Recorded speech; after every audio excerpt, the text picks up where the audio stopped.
Xo'p, 11-variantga to'xtaymiz. O'qiydigan bo'lsak, dastlabki ATF bilan ATF miqdori teng kelganligi uchun mana bu joyda qarang, e'tibor bering. Dastlabki ATF bilan ATF nisbatini x ga x belgilayapman. Jarayondan keyin ATFlardan 7 marta ko'payib ketganligi uchun ATF 7y, mana buni keyingisi ATF keyingisini y deb belgilab oldim. Keyin masala shartini o'qishga boshlayman. Agar fotosintez jarayonida sarflangan karbon angidrid va parchalanmay qolgan sut kislota 15 ga 1 nisbatda bo'lsa deyapti. Men bundan nimani bilaman desa, mana bu joyda mana A mol dedim, mana uni B mol deb belgiladim. Bu yerda sitoplazma, mana bunisi bu ham sitoplazma faqat to'lanik. Mana bu 36 bu joy. Endi e'tibor berasiz, masala shartida aytyaptiki, keyin yorug'lik bosda hosil bo'lgan ATFning 16,6% qismi qorong'ulik bosda sarflangan deyapti. Mana mitoxondriyaga o'tsam 36 mol, uni 30 ga ko'paysam 1080 B'imiz hop xloroplastdan hosil bo'ladi. Buni 100% 16,6 ni hisoblaydigan bo'lsam 180 B bu sarflangan ATF bo'ladi. 180 B ni mana 18 ga bo'ladigan bo'lsam, bundan nima kelib chiqadi desa, mana 10 B sintezlangan glyukoza kelib chiqadi. Bu sintezlangan glyukozani har biriga 6 moldan ketgan. Shuning uchun 6 mol karbonatni ko'paytirsam 60 B bu sarflangan karbonat angidrid bo'ladi mana. Endi tepadagi jumla haliga. Fotosintez jarayonida sarflangan karbonat parchalanmay qolgan sutga nisbatan 15 ga 1 berganmidi? Endi shundan foydalansam mana 15 ga 1 qilib 60 B ni 15 ga bo'lsam 4 B ga teng bo'lyapti. Bu 4 B'imiz nima? Mana chala A mol bo'lgan.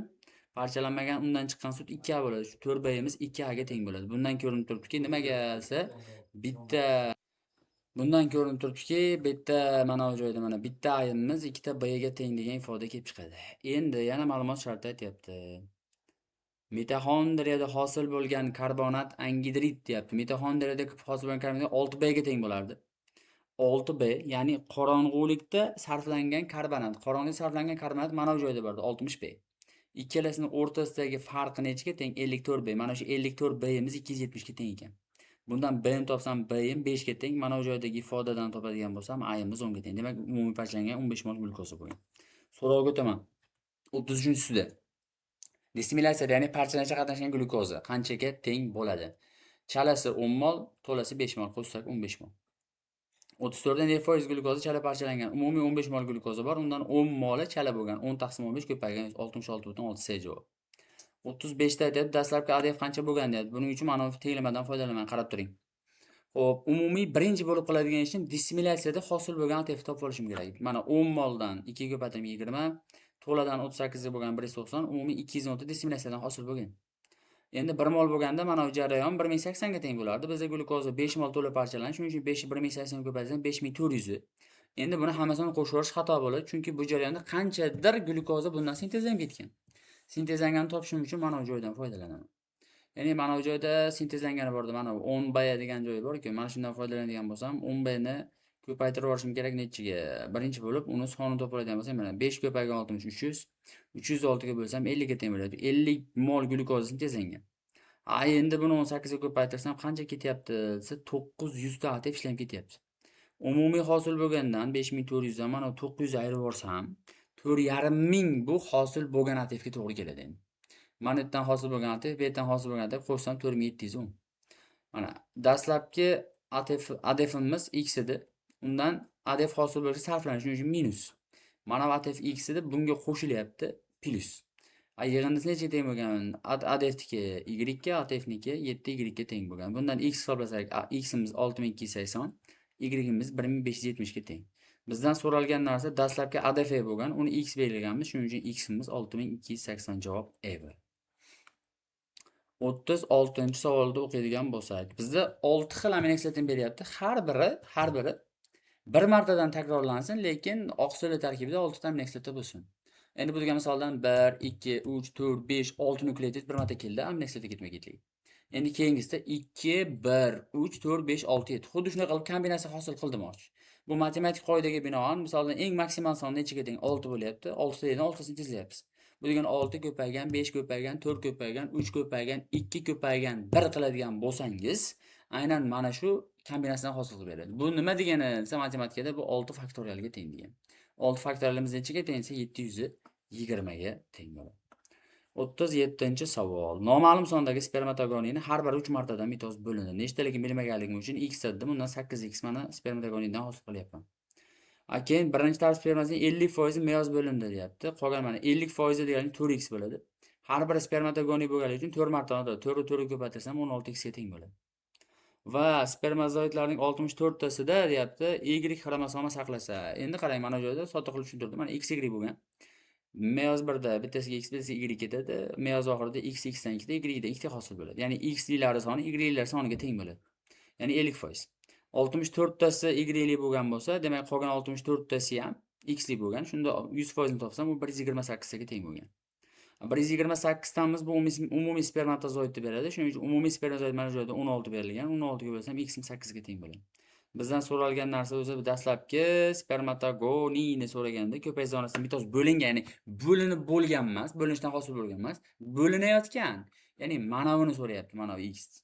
X'imiz 8 ga teng bo'ladi. Javob 8. 38 ga diqqat qilasiz. 4 ta belgisi bo'yicha heterozigot bo'lganda dastlabki 2 belgisi bo'yicha ketadi, keyingi 2 belgisi bo'yicha dominant gomozigotalik bilandi. Mana genotip yozib oldim. Shunga chashtirilganda 1280 ta organizm olingan bo'lsa, avloddagi monogeterozigotali organizmlar sonini hisoblang deyapti. Endi qarang. Mana bu a'ni agar chashtirsam, jami 4 ta individ chiqishini bilasiz. 4 ta individdan ikkitasi heterozigotali bo'ladi.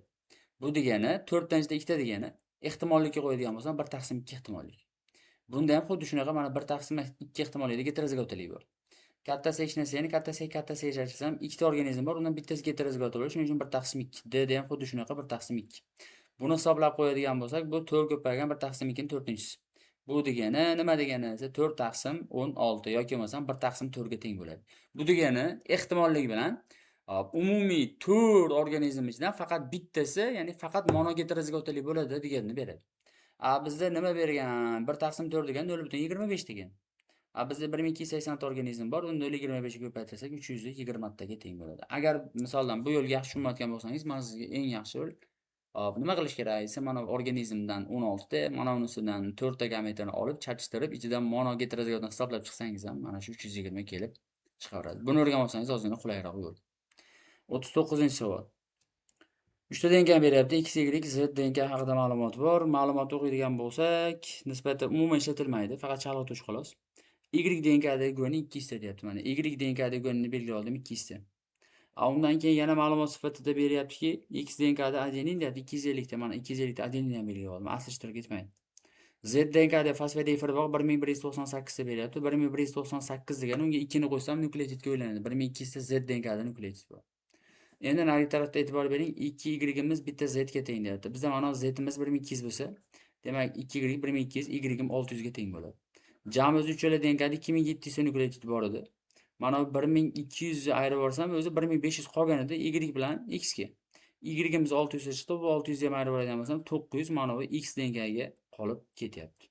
So'rovni o'qiydigan bo'lsak, Z DNKdan sintezlangan hosildir. Z DNKda 1200 ta nukleotid bor. Buni 6 ga bo'lsam 200 ta, undan bir ayrsam peptid bor 199 ta. Mana bu X DNKdagi adenindan qancha farqli? Adeninning soni o'zi berilganda 250 ta. 250 minus 199 bo'lsa, farqi 51 ga teng bo'ladi. Endi 40-savolga e'tibor berasiz. 40 ta jadval berilgan. Testingizni ochib ko'rsangiz, mana shu jadvalni qanaqa tartibda yurishimiz kerak. Misoldan chap tarafda A, U, G, S, G holati beryapti. Tepada ham A, U, G, S, o'ng tarafda ham A, U, G, S beryapti. Misoldan mana sizga o'rgatish uchun aytaman. Bu yerdan start kodon bilan start kodonni so'rayapti. Asli start kodonni mana birinchi raqamga e'tibor bering, jadvalingizda 1 berilgan. Chap tomondan qarasangiz, eng boshdan boshlashimiz kerak-da. Bir tarafda mana chap tarafda A bor, o'rtadagi topish uchun tepasidagi e'tibor berasiz. Tepa qatorida U turibdi. Endi 3-qatorida mana o'ng tomonda e'tibor berasiz. O'ng tomonda mana 3-qatorida G turibdi. Demak, mana chap tarafdan birinchi A, tepa tarafdan ikkinchi U, o'ng tarafdan 3-dagi G. Shunda A, U, G qator bo'ladi. Xuddi shu tartibda qolgan stop kodonlarni topib qo'ysangiz 3, 4, 2 ga to'g'ri keladi. Tushunmaganingiz bo'ladigan bo'lsa, ertaga darsga borganda yana qaytadan so'rashingiz mumkin. Diqqat bilan eshiting.